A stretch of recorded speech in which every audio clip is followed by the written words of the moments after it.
How's it going, guys, and welcome back to my channel. Today we're doing another tier list, and this one is going to be my mid-season predictions for the final 2022 drivers standings. Obviously it's just after Hungary, and we've had just over half a season really to kind of gauge where everybody's at, where the teams are at. So this is kind of more of an educated guess on what I think the final results will be. And realistically, I should probably get in at least half of these right. And come December, I might do a reaction on this video so you guys can see how many I did actually get right. We are going to start from reverse order, so we'll start P20. And P20, I think this one's pretty obvious. I think many of you will agree. We're going to go with Nicholas Latifi. Hasn't scored a single point yet this season. And that Williams car is just not good enough to consistently score points either. I think Albon's done a really, really good job to get 3 points already. And unless they make a drastic change, Nicholas Latifi is going to be P20 for me. And joining him, like I was just saying, is going to be his teammate, Alexander Albon. He'll be in P19. I just don't think the car is fast enough. Albon is a good driver. He's a good overtaker. We saw it in the Toro Rosso days. Red Bull, not so much. You know, it was, I guess, a bit of a shame that Mercedes was so far ahead that year when he was in Red Bull, but also Verstappen was just on another level. So Albon's, I think, done well in his return to F1, and it'll be interesting to see what Williams do. Are they going to get rid of Nicholas Latifi next year, or are they going to keep him again for his money? So I think the more they keep him, the more they have to rely on one driver to get the points, and that'll be Alex Albon. P18, I'm going to go with Lance Stroll. I don't know why it keeps doing that, but Lance Stroll. The Aston Martin just isn't a good enough qualifying car to really help them get points. I think race pace is there. You can see it with Vettel, you can see it with Stroll. Their race pace in that Aston Martin is good. It's just the qualifying pace isn't. And when they're qualifying P16, P17, P18, it's very, very hard to move up and score good points. So P18 for Lance Stroll. I think he's only scored 4 points this year, and I don't see him scoring too many more in the end of the season. P17, we are going to go with Yuki Sonoda. Reasoning for this? AlphaTauri car is just not good enough. And at the start of the year, I was someone that thought this is the year that Sonoda breaks out. This is where he shows he's really good. I would have had him outscoring Pierre Gasly at the start of the year, even though Gasly had an incredible end to the year, or incredible year last year. You know, constantly qualifying P6, getting great scoring results. I think he was finishing P6, P7, many, many races. But no, I felt there was something about Sonoda where this year he was going to outscore Gasly. But it hasn't really worked for him or for AlphaTauri. Gasly is struggling as well. The upgrades haven't seemed to be working very well, and they're just at the rear of the grid in most of the races. So that's going to be P17 in the championship for Yuki Sonoda. P16, I'm going with the rookie Guan Yujo. Now, I don't think he's had a bad year at all. He's done better than I expected. But when you see the gap to his teammate, I think it's like 38 points or something crazy like that at halfway through the season. You got to look at that and you'd be like, he should be a little bit closer. The main reasoning for this is first 6-7 races, Alfa Romeo had a really solid car compared to the rest of the grid, just because the rest of the grid was kind of doing catch up and they needed the upgrades to come in. Alfa Romeo didn't really do the upgrades because they spent all their money on that first car and it worked for them. That's when they needed to get all the points, a bit like Haas. Haas didn't get as many points as Alfa Romeo did, even though their car was probably around the same range as Alfa Romeo. But Alfa Romeo luckily had Bottas, picked up the pieces, got them a ton of points, and that's put them in a good position.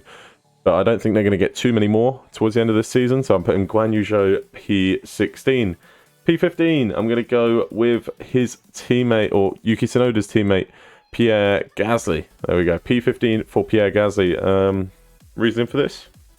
Again, the AlphaTauri is just not quick enough. He's got decent points so far. And yeah, I don't see AlphaTauri scoring too many more points this season. So P15 for Pierre Gasly. Bit of a shame because, you know, you come from a phenomenal year last year, which Gasly had. You don't get that seat. You stay at AlphaTauri. I think he's signed a contract extension, so he's staying another year at AlphaTauri. It's got to be a little bit frustrating for him that he can't get that move further up the grid. It would have been good to see him in Alpine. You know, you just see Alonso's now going to Aston Martin and Piastri's now at Alpine. So that Alpine seat was probably never there for Pierre Gasly, but maybe Aston Martin just to break ties from Red Bull and not be stuck in that sister car, AlphaTauri. I don't know. I think he needs a change in his career, get to a different team and work from there. Maybe you could see him in a McLaren seat if Daniel Ricciardo gets kicked out next year. But maybe that might happen, actually. So we'll have to keep an eye on that. I do feel a bit for Pierre Gasly because he is a very, very talented driver. P14, we're going to go with a man that just announced that he is retiring. Sebastian Vettel, the 4-time world champion. Obviously, you know, gutting to hear that he's retiring, but good luck to him. He's had a fantastic career. So go ahead, do what you want, mate. But P14 for Vettel. Again, the Aston Martin race pace is there. Vettel is a better driver than Lance Stroll. And he's shown it this season. He can get through the field. He can score points. I mean, that performance in Baku, he even went off, spun around, and went and got, I think it was P7, P8. Scored good points in Baku, even though he went off. So, Vettel already got quite a few points for Aston Martin this year. From Aston Martin's point of view, it's quite a few points. And I feel like he'll score a few more as well. So P14 for Sebastian Vettel in his final year. And I think he's just going to be pipped by Mick Schumacher, his close friend Mick Schumacher, who has been helping along the way. And I think Schumacher's going to score some more points. I think he's going to have a good end to this season. He's got those first points out of the way. So he doesn't have to worry too much about that. And that kind of relieves some pressure from his shoulders. He's going to have a good end to the season. And he's going to help Haas get that. Is it P7 or P6? It was one of the two. I think they're fighting against Alfa Romeo. I think he might help Haas just pip Alfa Romeo into P6. So I'm going to go with Mick Schumacher P13. And I'm going to follow it up with his teammate, Kevin Magnuson. K-Mag in P12. I think both these guys are going to score kind of consistent results. Maybe every other race they'll be getting points. And yeah. I think Kevin Magnuson just ahead of Mick Schumacher. Magnuson, for me, is a great driver. I love watching him. He's an aggressive driver. He kind of makes it a bit more interesting in the middle of the pack and likes to crash every now and then. So Magnuson just ahead of Schumacher. Now P11, it was tough for me. It was between Daniel Ricciardo and Valtteri Bottas. But I've gone with Daniel Ricciardo. He's not doing it this year. You know, it's devastating to see because everybody loves Daniel Ricciardo. He's a funny guy. Great guy in the grid. You want him to do well. You want to see him at least perform somewhat well. He just hasn't got it going. He's already so far behind Lando Norris this year. And he's also quite a bit behind Bottas.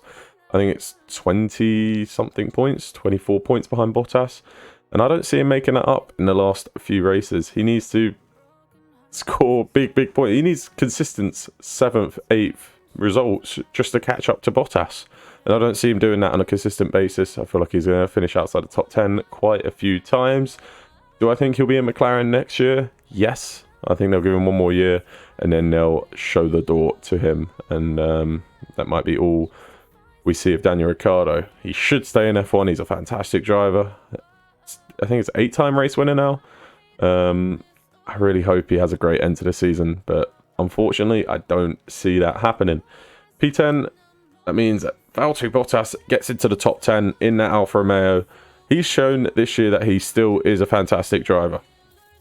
And any critics that doubted him, look at this season. I mean, he's outshone Guan Yujo. It would be quite crazy if Zhou came in and was scoring way more points than Bottas. I think everybody would be screaming Bottas was useless against Hamilton. But I think Bottas showed that although Hamilton outclassed him, Bottas is still a fantastic driver, which just shows that how good Hamilton was to be scoring that many more points than Bottas. So Bottas P10 and doing a solid performance for Alfa Romeo. P9, Fernando Alonso. I don't think he'll outscore Esteban Ocon towards the end of the season. Part of the reason for this is I think Alpine are going to kind of favour a little more with Esteban Ocon. They're going to give him maybe the better strategy. They're going to side with him over things just because Alonso's going to Aston Martin, who pretty much rivals of Alpine. You know, I'm sure Aston Martin will be fighting in the midfield with Alpine some point next year, if not all of next year. I do think Aston Martin will finally get forward a little bit more. So that's why I put in P9. I think Alpine, yes, they're not going to be stupid. They want the points. But when it comes to decisions, do we favour Alonso or Ocon? They're going to probably favour Ocon.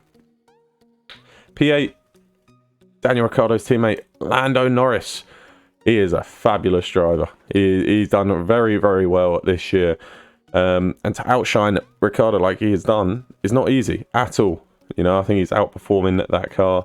Frustrating for him because he thought that McLaren was going to be closer to the front and he was been able to fight for podiums. But with Mercedes, Ferrari and Red Bull on a different level, he just can't. So I've put Lando Norris P8 and I've put him behind Esteban Ocon. I think Alpine have a better car. And I think you're going to see it towards the end of the season that they're going to be progressively getting better and they're going to outshine McLaren and eventually beat McLaren at the end of the season. And Ocon is going to be P7 for me. He's a good driver, really good driver. That's why Alpine are keeping him. And P7 for Esteban Ocon. Already scored great results this season. Very, very consistent driver. And I see him being very, very consistent for the second half of the season and eventually outscoring Lando. Top 6. This one is going to be interesting. And the reason for this is because it is very close between 5 of these drivers. And Verstappen is a little way ahead right now. P6, I'm going to go with Carlos Sainz. You might have been expecting a Mercedes driver. To be honest, I'm shocked how close Mercedes are to Ferrari, as many of you guys are.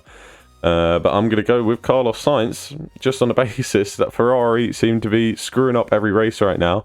And Mercedes' car looks like it is getting closer to the front too. And it's only going to get better. Russell and Hamilton, surely one of them's going to win a race this season. They're right there. They've got Hamilton's got like 5 podiums in a row. They've got back-to-back second and third places. So I'm going to go with Carlos Sainz, P6. P5, I am going to go with George Russell.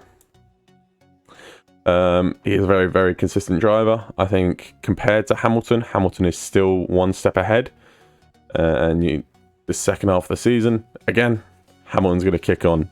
You know, you see him in the last 5 races, he is back to his best, and that is scary for every other driver on the grid. So George Russell, I'm going to go P5. He got his pole position in Hungary as well, so it is showing that that Mercedes car is up there. They're going to be fighting for podiums, and I'm assuming they're going to get a win very, very soon, if not a couple. If they don't get a win by the end of the season, I will be very surprised indeed. P4, we're going to go with Sergio Perez. I don't think Perez will finish in the top 3 this season. He had a good start to the year. Looked like he was in a championship battle for a little bit.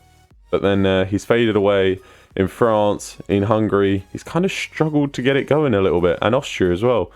And Austria, he had that crash with George Russell. But he struggled to get it going a little bit. And you can see Mercedes are starting to outdo him on pace, on raw pace. Hamilton has him on raw pace in the last 2 Grand Prix. Russell has done him on raw pace in the last 2 Grand Prix. So it's interesting. I think it's Mercedes moving forward. And Perez is kind of giving up on that championship battle and seeing how far they are in the Constructors' battle as well. He just needs consistent 3rd, 4th places, and Red Bull will come home with that Constructors' battle easily. Which leaves 3rd place, Lewis Hamilton.